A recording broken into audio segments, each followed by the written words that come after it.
is 9:02 a.m. Calling the meeting to order. First item on the agenda is our public comment. Do we have any?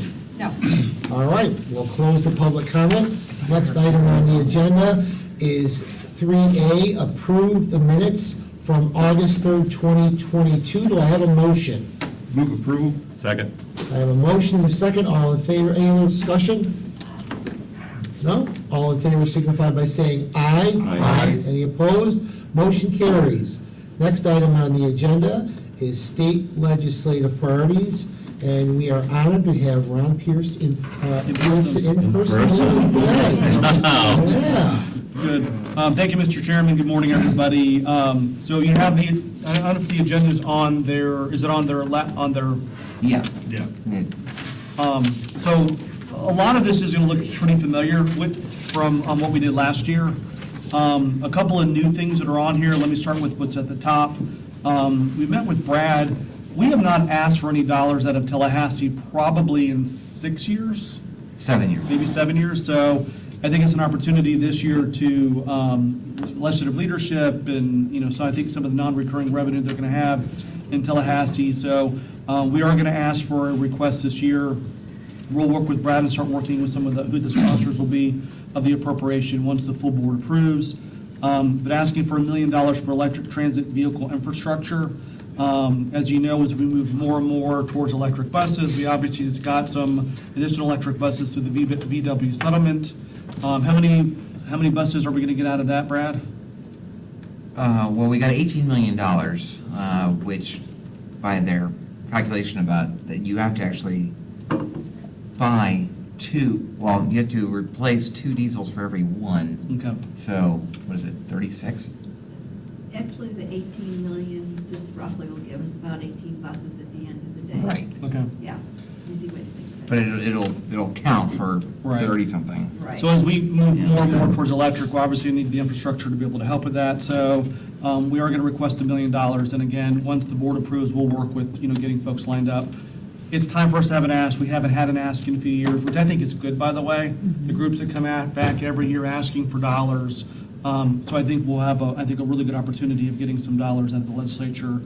Number 2 is maintain and enhance the transportation disadvantage program dollars for the region. As you all recall, last year, there was money they put into a grant program, and then they put some additional dollars left over. There was like a $10 million pot of money that was left over. They put a portion of that into grant dollars, which we were able to use for the late shift program. Then they were also put some additional dollars basically back into the base funding formula. I think one of the things we're going to try to push is really 2 things. Is number 1, make sure that the pot of money that's there for the grant program is still there. That's priority number 1. And then number 2 is they didn't spend the full $10 million that could have been allotted last year for transportation disadvantaged funding. So we want to go back and say, okay, you spent 6. I think they spent 6 of the 10 or 7 of the 10. I think it was only like 4.4. Yeah, so they want to go back and look and see, make sure we can get some of those additional dollars that are allocated, either A, back to the base from a funding standpoint, or B, put into the actual grant program as well. Rule 1490, which has been on the agenda for 4 years, 5 years, since before COVID. We talked to DOT.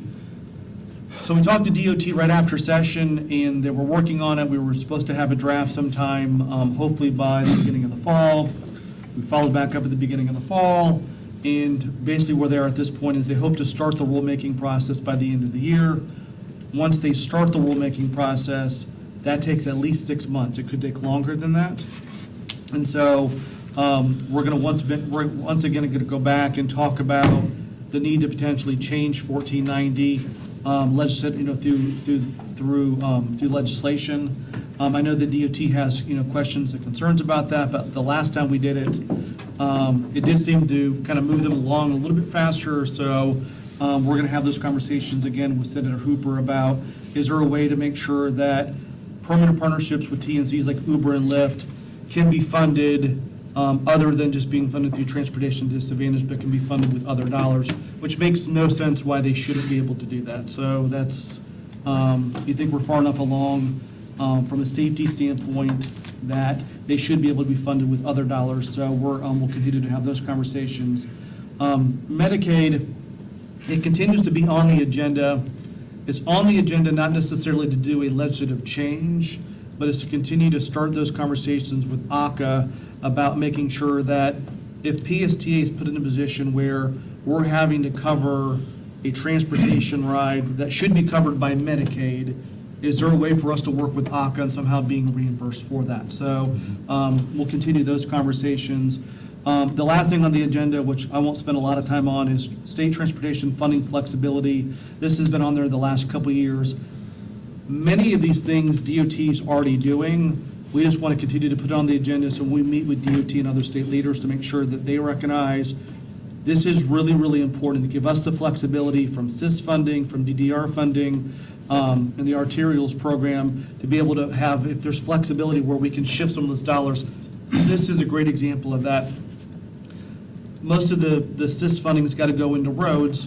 In Pinellas County, there's only so much we can do from a road standpoint. So if we can have some flexibility in spending some of that CIS funding on transit or transit-related operations, it would make it, it would be a benefit. So we'll continue to have those conversations. C on there, the pre-award authority with DOT grants.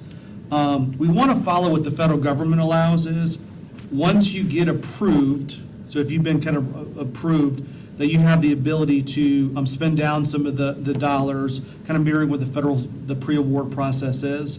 So we don't have to wait necessarily to get the dollars in hand, that once we know it's been approved, we can start potentially spending dollars towards that project, not having to wait for the dollars to be distributed by DOT directly to us. We met with them last year on that, and Brad, if you recall, DOT was like, well, I don't know if do we need to do statutorily? I think we could do that, maybe internally. So we have a new DOT secretary, so I think that's something that we should have a conversation with the new DOT secretary about. If there's a way for us to have a pre-award authority, just like the federal government, if we know that it's been approved, why shouldn't we have the ability to spend dollars in advance of that and get reimbursed for that project? So, just from a timeline standpoint, so today our hope would be is we'd have discussion and approve the agenda. We take it to the full board and have them approve it on the 27th, and then the goal would be is for us to kind of line up the appropriation sponsors between now and December. Have those, locked and ready to go, starting January 1. Remember, we go back to the traditional calendar this year in Tallahassee with sessions starting in March, ending in May, so it means committee weeks will be in January. So we'll have 2 committee weeks in January, 3 in February. Our goal would be, number 1, get our appropriation locked and loaded by January 1. Number 2 is the committee schedule should be coming out. I can guess what it is. I mean, this is session 25 for me in Tallahassee. I've got a general idea of where it typically falls. Once the actual calendar comes out, we're going to get 2 dates for PSTA board members and you all to be able to come to Tallahassee and meet with our delegation members and new legislative leadership. And remember, since this is an election year, we will have new leadership coming in. Kathleen Pasadoma, we were the new Senate President from Naples, by the way. Her district was just dramatically impacted. In fact, I've heard that Senator Pasadoma's home was really impacted by the storm. Paul Renner from Jacksonville will be the new speaker. So, the last couple of years we've been very blessed having legislative leadership from our backyard. Right. Now they're in other parts of the state, so we want to make sure we start building those relationships. The good news is we still have some very key leaders from the region. Jim Boyd from Bradenton represents also support of Hillsborough County. He'll probably be Senate President in 4 years, so he'll kind of start climbing that ladder. Danny Burgess from Pasco and Hillsborough, he'll be in a key appropriations committee. We're hearing that Senator Hooper will probably be chairing the TED Appropriations Committee in the Senate, Good. which is great because everything we just talked about from a funding standpoint will be under his jurisdiction. So I think we'll be very well positioned there with him being the chair. So, Brad, what did I miss? Nothing other than maybe what I don't know if you want to say anything about the new or potentially new Pinellas delegation and how we might be able to use anything you've heard about what they're interested in or. how they can help us. Yeah, so so Nick DeSigley will be new in the Senate probably. He's replacing Jeff Brandis. You know, he's been very supportive of a lot of our issues in the past, so we'll continue to work with him. The only other new seat at this point will be the Ben Diamond seat. You know, that could be a competitive seat probably. We'll see kind of what happens there.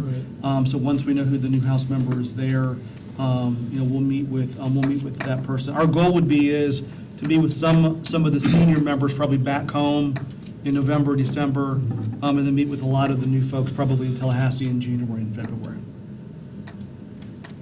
The only other thing I'll mention on the discussion that Ron probably discussed about this idea of pre-award authority to give us more flexibility. The bureaucracy of Florida DOT, just like the federal government, we often don't get our grant agreements until September. The fiscal year starts on July 1st, but we don't get And that's the if we're lucky. grant agreements. And that's That's if we're lucky. A lot of times November, December. Okay.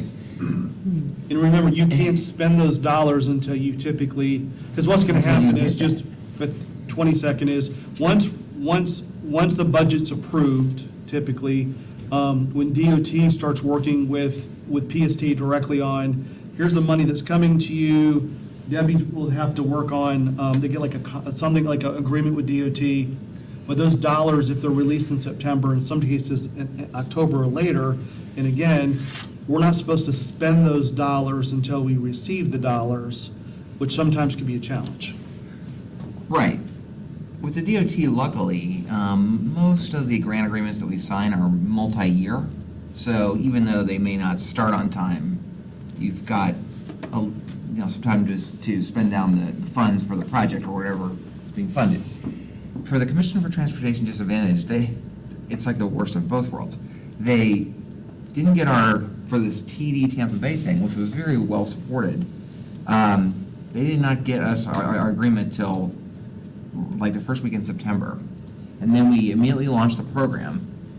And if the program ends June 30th. June 30th, with no guarantee, that's why it's on our legislative agenda, there's no guarantee that it'll get renewed for the next year.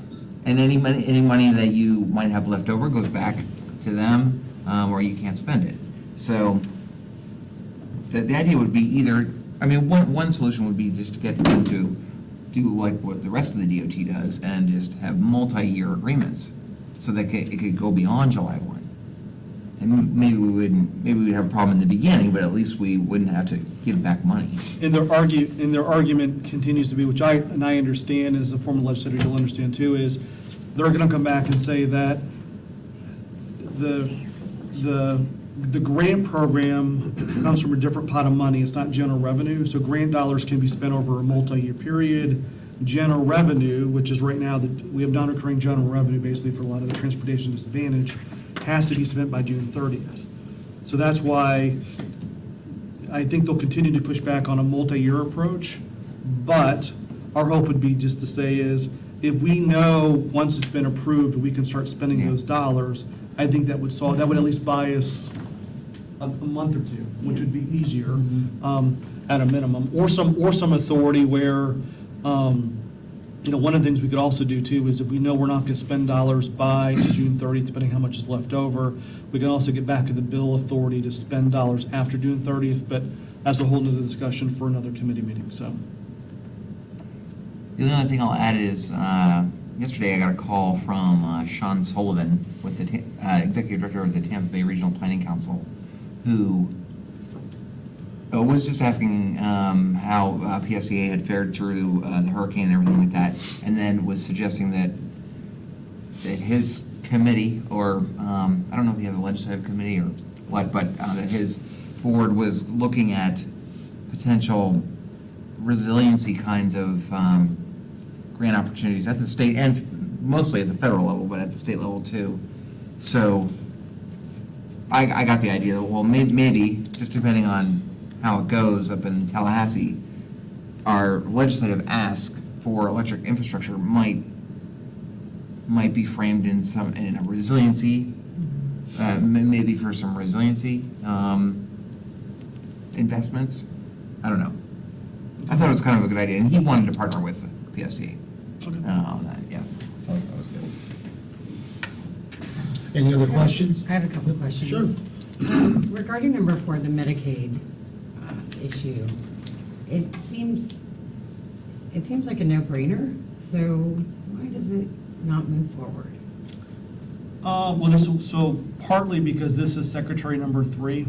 Every time we've made some progress, there's been a change with the secretary, so we kind of have to start over. It's not just a change with the secretary, it's usually a change with their staff as well. So like senior staff changes, and so we kind of start the conversation over once again. Our original ask, which was a big ask, was just allow us to be an approved Medicaid provider. That'd be like a no-brainer as well. There was a lot of concerns about having transit agencies be able to do that. So then the second ask was, well, allow us to have access to the database so we can determine if somebody is eligible, and if they are eligible, we'll just bill, we just bill ACA. There was obviously all kinds of security concerns about transit agencies for having access to Medicaid databases, so we understood that as well. So then we kind of backtracked to is, let us work with your staff on a solution on, if we know we can identify potential trips that are reimbursable, allow us to work with your staff. And we actually made some progress at one point where I thought we were kind of making some progress. I think that was pre-COVID. We had two. It was right before Yeah. COVID hit. Yeah. It was like March 2020, or February 2020. Yeah. Yeah, we Yeah. had a meeting in Orlando, I think, and it was a Yeah. really, really, really good conversation, and COVID happened, and then, so last year we started another conversation, but Secretary Mosteller, who's great to work with, is, we're working on getting her actually to spend some time here at PSTA the next time she's in Okay. Tampa. So the next time she's in Tampa Bay, we'll have her come over and spend some time here, so. Good. My other question was, what I'm looking for is overlap with St. Petersburg's priorities. We'll have our Legislative and Intergovernmental Relations Committee meeting in a couple of weeks. And so I'm looking for which of these might make sense for cities to put on their priority list as well, so that this can be a true team effort. I know that, all of this is for Pinellas, but some things kind of stand out. I mean, I would say probably the first two, right? The funding That's what I was looking opportunity at. and then the transportation disadvantage. Because the late shift program, I don't know the numbers or something. well, it's but probably a I'm lot sure- from St. Pete. I would assume a ton are from St. Petersburg. Oh, yeah. So if yeah. you have, if it's possible to get that information, that can help me make the case to add that to our priorities. Yeah. And again, I would assume, I think that many cities have lots of funding requests for different projects in their cities, and I'm assuming St. Petersburg will have some. But the first one, the electric infrastructure piece, I think that will be our big lift. Right, and that's something that we talk about as a city as well. Yeah. To But if we could have all of the, or lots of the cities being supportive of ours, as we would want to be supportive of transportation infrastructure, other projects in the city. Yeah. I think that would be great. That would be helpful. Okay, so I'll focus on those top two. I mean, I can, once this is set, I can share it with my colleagues. But for now, I'm just trying to formulate like what I'm going to bring up in that meeting that we have in a couple of weeks, so that overlap will give us some strength in those asks. And I'm not sure if I don't think we've ever done this before, and I'm not sure if this makes sense. Would it make sense potentially, once this is approved as well, maybe for us to have Brad and I maybe present this to the council as well? So, Yeah, I think right before the session last year, I went to the committee, the St. Petersburg Okay. committee, and presented ours, and then there was some effort to try to coordinate. so maybe we can do that again. Yeah. Definitely. Okay, thanks. Thank you. Anybody else? Jeff? I'm going to be really naive, and so I apologize in advance. But all these are wonderful. My main focus is to really expand the operating infrastructure of PSTA and making it much more frequent. I'd like to see PSTA become that priority choice in transportation for the residents of Pinellas. I don't know how to get that done. We need ridership to build frequency, but we need frequency to build ridership. And so we can't do that without the funding to do that. And so is this the appropriate body to have that conversation? Is it already built in here and I'm just not seeing it? I don't know what to do, and I'm kind of, Ron is across from me, but actually this is a question for the committee, not just Ron. Or am I totally off base? No. No, go ahead. Peter. You know, I've been talking about this, well, COVID kind of got in the way, but that was my concern pre-COVID was, we really want to have a premium bus service, we need to get that timing down.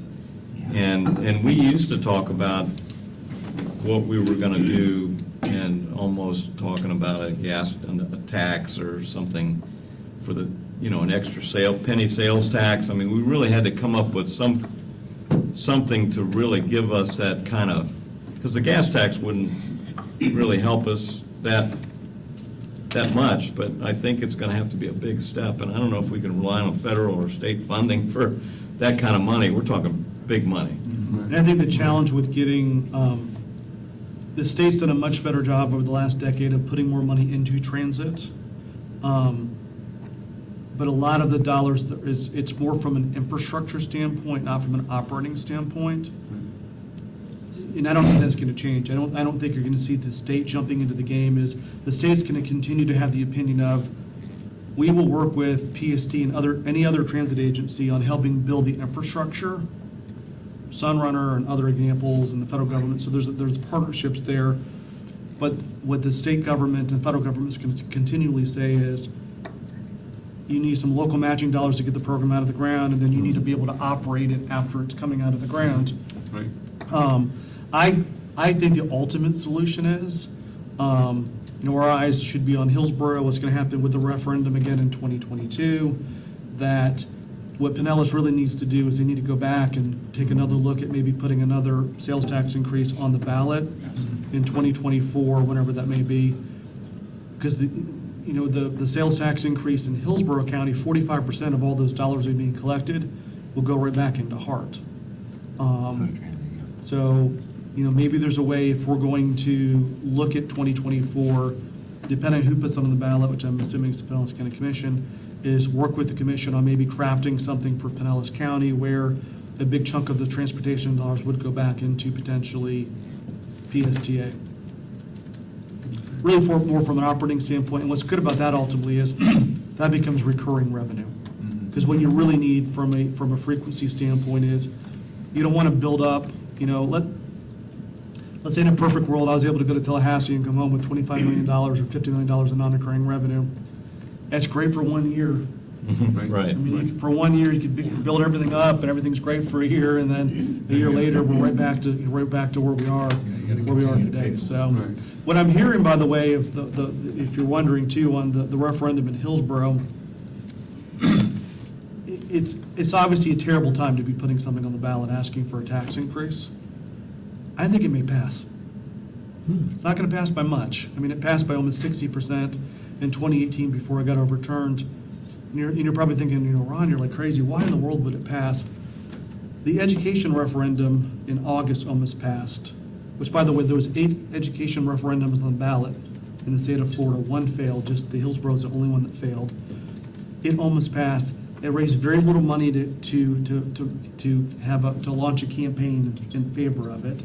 Had a terrible message. Their mail people, the overall message was not good. And not everybody's impacted by education. And the time Everybody voted against it in as the well. times, and I would tell you, probably you could argue that probably it failed because the Times recommended vote no on it. Times have already come out in support of the transportation referendum, and everybody faces. I mean, if you took me almost an hour to get over here this morning from Brandon, everybody that drives in Hillsborough County faces transportation challenges. So I'm hoping that if Hillsborough can be successful in 2022, that would set the table very, very nicely for, Pinellas in 2024. And it would have to be, I really think we'd have to have a really good advertising system in advance of it and say, look, because I'll tell you what, we would have so much more ridership if we can get that down. I mean, it's just when you think about the time element of going, and especially if you have a transfer, Yeah. it adds a lot of time to it. If we can get it down like they do in the big cities where everybody, that's the best choice. I look a lot at Disney. Right, in Disney, you can get from A to B any way you want to get from A to B, because I think for them, it's an economic perspective that they don't make any money with you standing at a bus stop. You only make money off of you if you get where you're going. And the way I look at transit is there's primarily only two reasons people go anywhere. It's either to make money or to spend money. So if Pinellas County could look at it from that perspective and see the importance of getting people as quickly and efficiently as they can to wherever they're going to either to spend the money or to make the money, and either one, it comes back to the county in disposable income. And so for me, I like the idea of, right, the state level can give you the grant for operating, but was it 3 years? I think you can, but that's not a long enough time. It's going to take a long time to build that frequency. And I'm excited about the idea of 2024, but we've got to start the messaging now. It's got to be, because it's got to come from the people, so we have to be talking to them so that they're having those conversations around their kitchen tables and wherever they're going, instead of just this felt like bureaucracy of pushing down, hey, county's got a gimmick, we want a 1% increase. No, they've got to be able to see it themselves. We've got to get the and county understand it and to agree to embrace put it on the ballot first, though, Well, and- which is challenging. Yeah. Challenge might change November 8th as well. Well, yeah, no, absolutely. Well, that's a whole nother Right, conversation. But anyway, That's for the next committee. thank you guys for listening to me and my soapbox, but Pinellas County has the opportunity to be such a statewide leader in transforming transportation, and it's just sitting there waiting for us. Just keep that thought, Jeff. I That's think good. Jane has one more question. the Sunrunner is going to give us an opportunity to really launch that message Yes. in a big way. It's going to be very successful. We know this, that's why we supported it so strongly all along the way.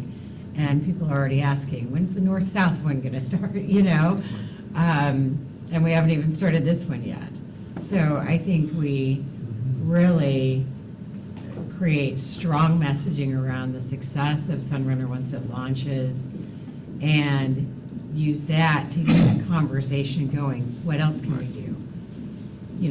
What are some other ways that we can get people to use, bus service beyond the Sunrunner? Yes. And really, create some good buzz based on that has a ripple effect to the entire system. And we're inviting all the electeds to the launch, by the way, as well. So we've been working on that and trying to get a couple to speak at the event, too. Right.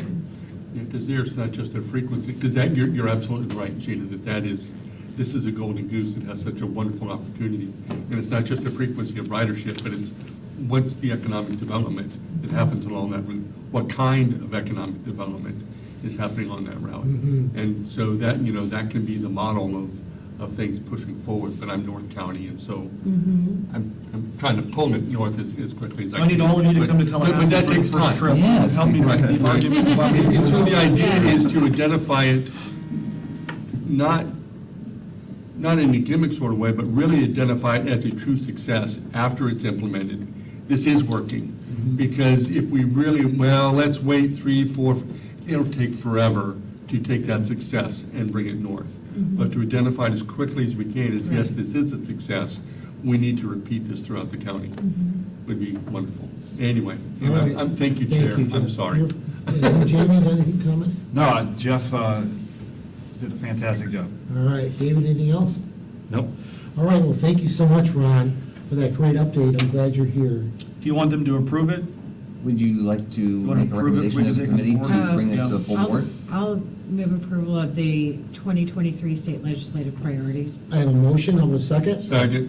Any other, got a second? All in favor, signify by saying aye. Aye. Any other discussion? Motion carries. Thanks, Ron. Thank Great you. job. Thanks, Ron. Appreciate it. Thank you. All right.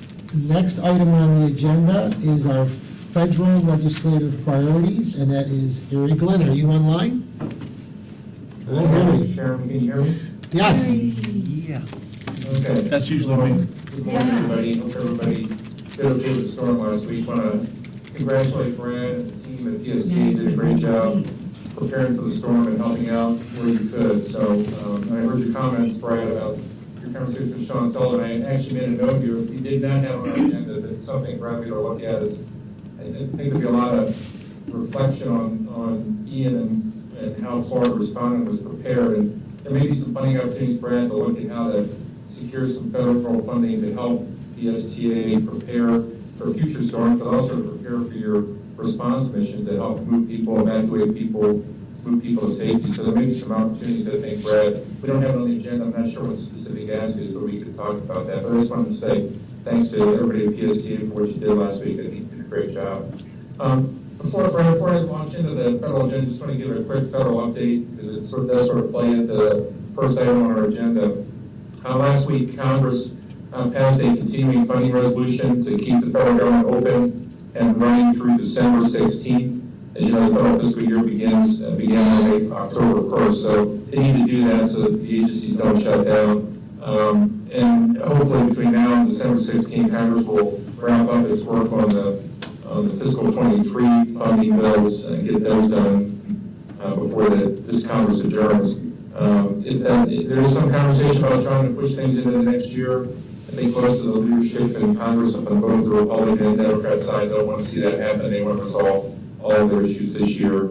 And so that leads, Brian, I think, in our federal agenda, which item 1 on our federal agenda was just to complete our work that you started on the fiscal 23 funding bills. As you know, Congressman Christ included $2.5 million in the transportation appropriations bill for solar power, zero emission charging at your main facility there.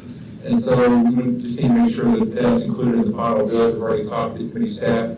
Even though Congressman Christ is resigned from the House, he was a member of the committee and they're going to protect his project. So I think we should be in good shape there. Hopefully that'll be resolved before the end of the calendar year. The other thing we had on that agenda, Brian, was just to make sure that the bills, there were good bills this year for transportation on both the House and the Senate side, retain the highest funding level possible for some of the key grant programs that you all compete for every year, including bus and bus facilities, no emission free electric bus procurement, and to look at possible ferry grant opportunities. I want to make sure there's enough funding in the bill to do that. So, as you know, PSTA was very successful this year on the federal grant funding. One of the 2 Florida communities to receive a RAISE grant this year, and Brad, in this spring alone, we received the 2nd largest bus and bus facilities grant in the country. So you guys did a lot of work this year to make sure it's funding so you can compete next year. And looking forward to the next fiscal year, first item on there was to develop another congressionally protected spending project, much like the last 2 that you were secured for charging infrastructure, inline charging infrastructure, and the solar power project were both earmarked projects that Congress has funded, and which is additional funding for PSTA. As you know, I know you had a discussion with Ron about your political outcomes in November and what that means for the state delegation. But your federal delegation is going to change considerably. Congressman Chris, as we mentioned, has resigned. Congressman Milarakis, the district pushes him out of Pinellas County up in the Pasco north. So you're going to have 2 new members of Congress in the next Congress that convenes on January 3rd. One we've already worked with extensively, Kathy Castro. Every time PST is in town, we generally see Congresswoman Castro talk about issues of interest to PSTA, and so we'll look to work with the 2 new Florida House members in the new Congress. So we're going to work with your staff, Brad, to develop another congressionally directed spending project. I will give the full disclosure warning that every new Congress adopts new rules for operation. As you know, in the last Congress, they brought back the congressional earmark spending process. We're hopeful that the next Congress will continue that process, but, you know, if there's a switch in leadership in the House and or Senate, that could change. So we'll continue to monitor that. Brian was at an event for Maureen Diaz-Balart, Congressman Diaz-Balart, who's the ranking Republican, she's from Florida, the ranking Republican on the House Transportation Appropriations Committee. He's confident that the Congress will retain the earmark program in the new Congress. They felt like, even Republicans felt like it was helpful to their districts, and so there's a good chance they'll continue that. So we'll monitor that. Then we also, next year, want to make sure we continue to support the higher funding levels for all the programs I mentioned before that are important to you, and to also maintain the higher funding levels that are included in the bipartisan infrastructure bill that passed the Congress almost a year ago and has been so helpful. As you know, we've gone through the first round of federal grants as a result of that bipartisan infrastructure bill at the enhanced funding levels. I think, Brian, with the exception of the ferry grant program, the awards haven't been announced there. All the other awards are pretty much out the door, and they'll start the new notice of funding opportunity process early next year for year 2. Just a reminder that bipartisan infrastructure bill provided this enhanced federal funding for transportation and transit programs for 5 fiscal years. So we completed 1, there's still 4 to go. So it's still 4 great opportunities to compete and secure additional funding for some of your priorities. Third item on our agenda, we've talked about, I think, as Brian said, a good job explaining this at previous meetings, but every year when the formula funding comes down from the Federal Transit Administration to transit authorities across the country, it's done by region.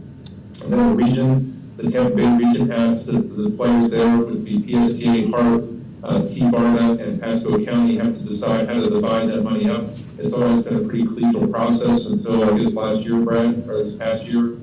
We had a meeting with Kathy Castor to explain the situation to her. I think it was a good meeting. We just need, Brad's going to continue to work on that, and anything we can do to support that, we're available to do that.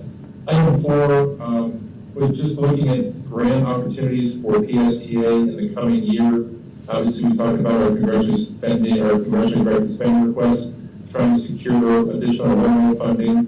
I will note on there, we have it later in here, the Inflation Reduction Act that Congress passed in August, was signed into law, does provide an extra $3 billion for a new program that will be managed by the Environmental Protection Agency for heavy vehicles, to electrify heavy vehicles. These are, garbage trucks and dump trucks and all these large vehicles, but they did include in there buses for transit agencies. So there'll be an additional funding opportunity for transit agencies to look for funds for electric buses. We don't know how those funding opportunities are going to be run yet. Those funds will be available over the next 5 years. So again, additional opportunities for you for electric buses.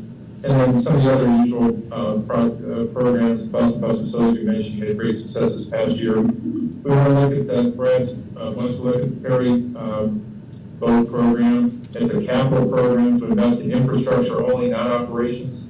But this is a fund that's available, a competitive program for securing additional ferry boats, dock infrastructure, other issues. And there was a new program created this year in the bipartisan infrastructure bill to provide additional funding for electric ferry boats. So an opportunity for a new program to look at the ferry boats.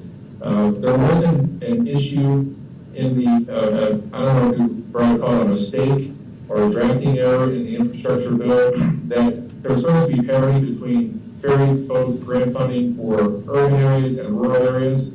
Somehow that it got messed up in the final bill, and the rural communities get a larger chunk of competitive ferry boat funding than urban communities. So, Brian, we've talked to committee staff about that. They're still looking for ways to try and correct that. So I think PSA will support any opportunities that make sure there's a fair split between rural and urban communities.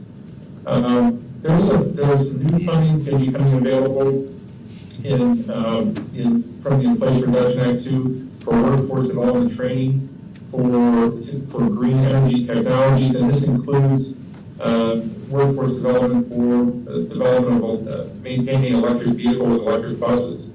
And so I know that's been an issue that Brad has been tracking, is how do we make sure you have an adequate, well-trained workforce to take care of the new equipment and the new buses that you're going to be bringing on the line. So we'll continue to look at opportunities there for that. We continue to look at the FTA for innovation, supporting innovative projects. PSTA was one of the first to receive the Sandbox grant a couple of years ago to support some of your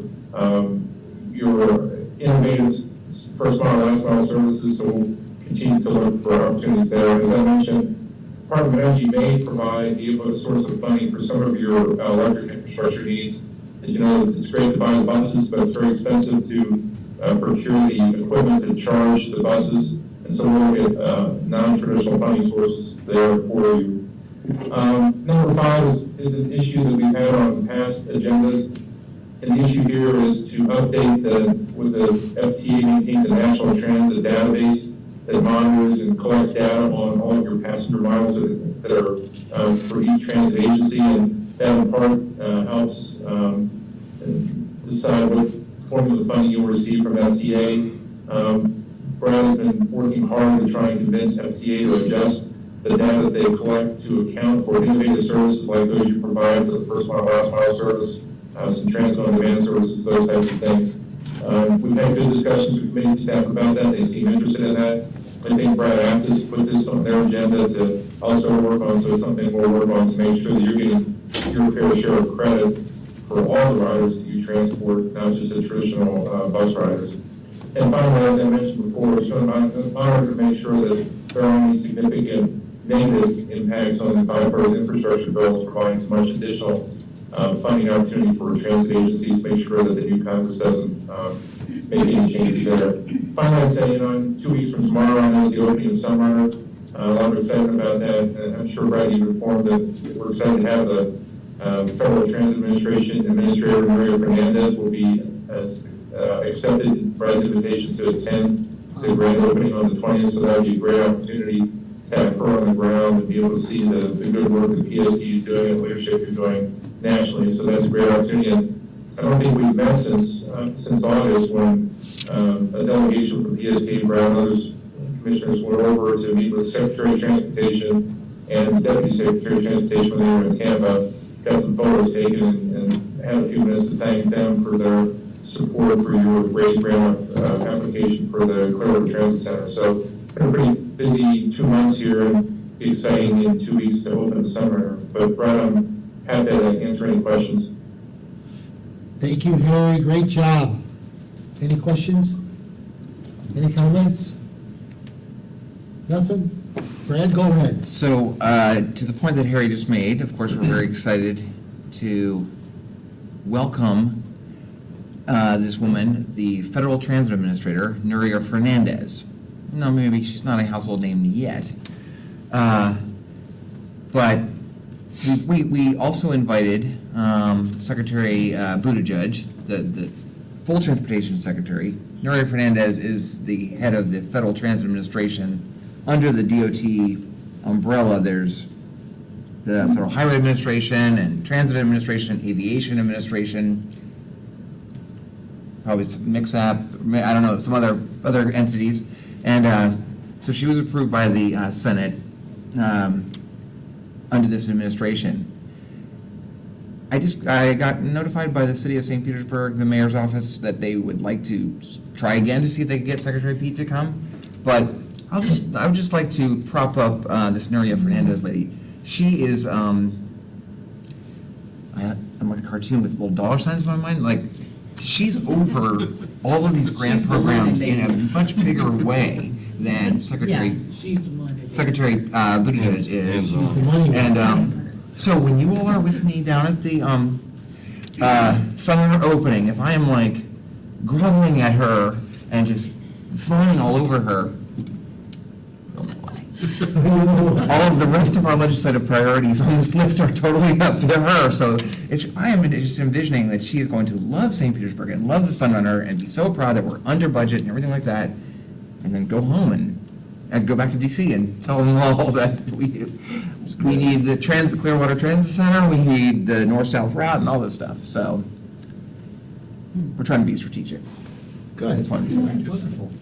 All right, any other comments? Hey, Brad, it's Harry. Hey, Brad, it's Harry. Just a note on Maria Fernandez. She was the CEO of Transit Authority in California, so she's got experience, and she was very active in New York City too. So she's got practical experience on the ground, having made some of the tough decisions that you make. So she understands the challenges you're going through. She understands the challenge you talked about previously about trying to increase frequency of service and all those is a big issue for her. So as you meet her, I think to Brad's point, it's great to reinforce, thank you for the support from MTA, but also the challenges you're facing, the work you're trying to do to enhance even more transit service. And the other thing she's really interested in, Brad, is providing increased service to underserved parts of the community.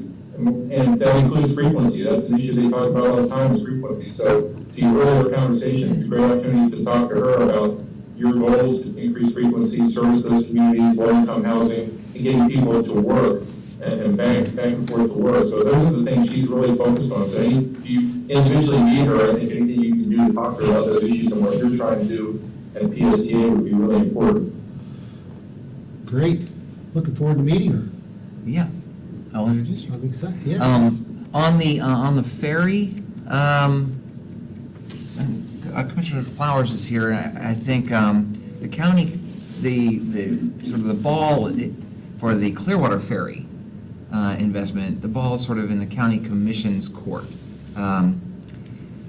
There was a discussion at the Ford Pinellas meeting earlier, 2 weeks ago, about the fact that and I think at the county commission too, I think there was some discussion about the Clearwater Ferry, that there was some openness from the county commission to providing some funding for the Clearwater Ferry, because they had provided some funding, not as much, but some funding for the Cross Bay Ferry.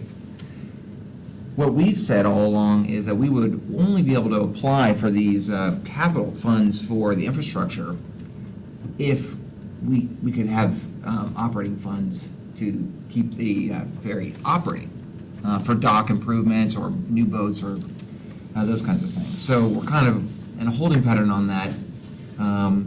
The county administrator has met with me and Whit Blanton and asked us to try and see if the businesses at Clearwater Beach will fund the ferry instead of the county, to go to them first, which we have, which has been attempted. It was attempted by the Clearwater Ferry operator, Tricia Rodriguez, for a very long time. And there's also a continuing effort to try to see if the Tourist Development Council, the bed tax, could provide some funding, which has been tried. It's not easy either. So, to your point earlier about why things are very difficult, they just are, And so I think TBD on that. We will keep working on it. I think there was a request to have the Waterborne Transportation Committee of the Ford Pinellas meet quickly to regroup on this, see what we can do to try to drum up the funding support. I know the city of Clearwater and the city of Dunedin have been very supportive. They I believe budgeted the funding for the operation. It was really the Pinellas County piece of it. And Clearwater has budgeted to redo their marina on the beach. I mean, all new docks and docked, for next year, so. Including I'm sorry, the for spot for the 24. Clearwater Ferry, right? And that they're gonna put 2 slips for ferry there. Brad, when you say that the operator of the ferry service has gone to the business owners on the beach, that was, I'm assuming, prior to COVID and hasn't been attempted recently? Yeah. So maybe it might be a good time to try that again, knowing that PSTA is involved, Ford Pinellas is involved, Clearwater's involved, Dunedin's involved. Maybe as a group, we go to those folks and say, look, this is what we can provide. This is the services we're going to be able to provide. We now have the ferry has the backing of PSTA, it has the backing of Ford Pinellas, it has the backing of the 2 cities that are involved. That has a lot more pull and strength than just the operator going to them and asking for help. Probably what I should do is go to Amanda with the chamber Yeah, the chamber would and be have the good. chamber organize the, because we now have one chamber.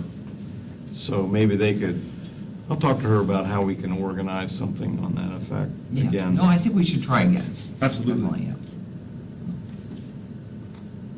But otherwise, I just wanted to update you on that piece of the legislative priority list.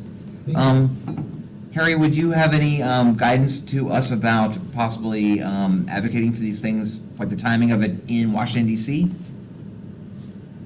Like, You mean for Up there? next year, Brent? yeah, You talking about for next year? Yeah. So, obviously, there'll be new Congress coming in January 3rd. Things usually typically start a little slower with the convening of new Congress, but I think it's on the same schedule, I think it's, particularly since you're gonna have one new member from Pinellas County, and then Kathy Kempster coming back over to Pinellas County again. I think it's good to get out there early in the year, February, March, to talk to them about your priorities and what you're working on.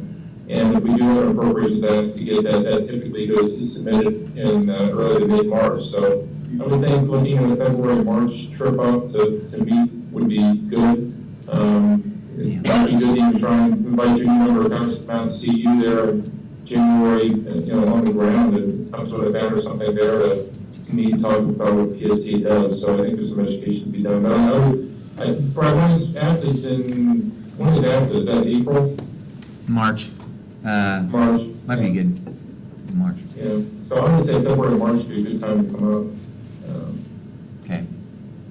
Hey, Brian, can I add one more thing? Earlier in your discussion too, when you were talking about summer, you mentioned, somebody there, I'm sorry, I can't see all the people on the small screen, but somebody was talking about emphasizing how that's helped improve development along the corridor already before the route has even started to run. And the other thing, talked to the FTA administrator about, is that, Brian, you received a federal FTA grant to study that route, and talk about the changes in zoning and things that were required along there. That was a very successful study, and really very impactful. Talked about how the changes along the First Avenues and Central Avenue as a result of this route just being planned.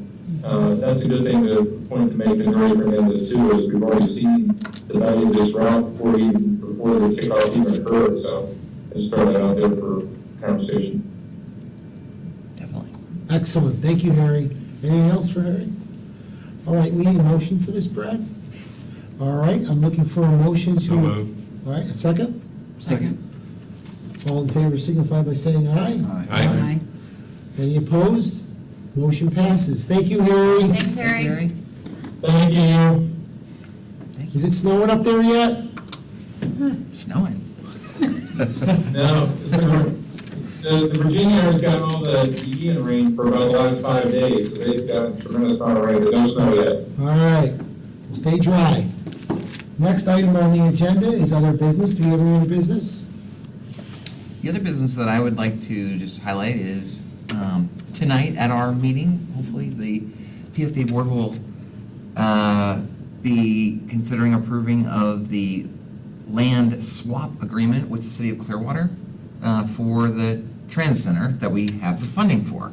And then this city is poised to approve that at their meeting tomorrow night. And then on Friday, we will memorialize it at the site at Court and Myrtle, With with a little signing ceremony and a photo with, and Photographic evidence. all of the city council has RSVP that they'll be able to come, except for the mayor, unfortunately, but the city council will be there, and the city manager, too. It's key. And that's Friday night. That's Friday morning, Oh, okay. 10 o'clock, Yeah. yeah. Oh, very nice. And then I just heard, Florida League has um, policy meetings for. Zoom. tomorrow, I won't be there. I just heard that the county commission, at their workshop, they're gonna be discussing the county's potential backstop funding for the project at their workshop tomorrow. So that's moving forward with a vote later this month by the county, which Go ahead, David. So I have a couple of questions about the intermodal thing. One of the questions that the city manager asked me Tuesday was, do you have any idea, or did you ever, you don't have any idea what the demolition would be on the old bus station? We're getting an estimate. You are? Okay, that's good. Probably a good push. And the other thing is, the mayor has said that to release the land, I mean, the deal's going to go through, that they wanted to make sure that PSTA had all their funding, the difference between what the federal grant and what we had, and what we needed to actually get started. Where are we with that? Well, again, that is the discussion that we've had with Pinellas County. Right. We're hopeful that we can, again, bring the project in under the new estimate for the project based on sort of conservative inflation continuing. But if there is a funding shortfall with the RAISE grant and the funding that we've already identified, then we're hopeful that the county will have an agreement with Pinellas County that they will provide the last funding, but up to $10 million of one-time funding for the project. Okay, but And we're that's working on what's that up now. We're working on the agenda now. estimates for it now. Yes. I mean, we're actually in the phase that are actually designing, right? Yes, right now, we're trying to work with the city staff on that to get that going. Try to get the design completed by next summer, so that we can get a true estimate of the construction cost, put it out to bid, Yeah. get it going. Okay. Yeah. Very good. Any other comments? I have one thing I want to share with you guys. So I'm getting ready to evacuate from my house. I drove by East Lake High School and I saw all the buses there. So you parked all the PS. Countryside. Or Countryside, yeah, Countryside. Yeah. I was like, the whole parking lot was full of buses. And I'm like driving and it was like getting out of town and I just thought that was kind of unique. I didn't expect them to be there. But other than that, nothing else. Anything else for the record? All right, meeting adjourned. Thank you. Thank you. Thanks. Good to see you, Ron. In person, I know. John. I'll See be you here tonight. for November and December, and then January I get to disappear again for a little bit, so, And we'll come to you. yep, so we'll have it come up in January and probably in March, so. Other than, I saw some emails about Ready for hockey? Starts next week already. You believe that? I have Status on posted some when they people would on start the Saturday night, concert. believe it or not.